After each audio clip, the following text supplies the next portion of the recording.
kumikita habang nag-aaral. Mali pala ako. Hi, I'm Romel, isa akong first-year college student sa kolehiyo ng SOD ng Lipa, taking Bachelor of Science, major in Marketing Management. Bilang student, alam natin mahirap pagsabayin ang pag-aaral at paghahanap ng extra income. Gusto ko talaga ng source of income na hawak ko ang oras ko, yung hindi maapektuhan ang klase at ang mga requirements ko. Habang nag-scroll ako online, doon ko nakita ang The Blueprint Community. And honestly, dito ko nakita yung environment na hindi ka nag-iisa. Lahat nagtutulungan, lahat may matututunan. Masaya at kumikita habang natututo. Bilang isang marketing student, sobrang valuable sa akin na natututo ng real life skills.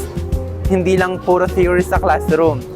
Kung student ka rin, or kahit sino na naghahanap ng extra income na flexible, baka para sa'yo rin to. Message me now or comment interested at pag-usapan natin kung paano ka pwedeng magsimula.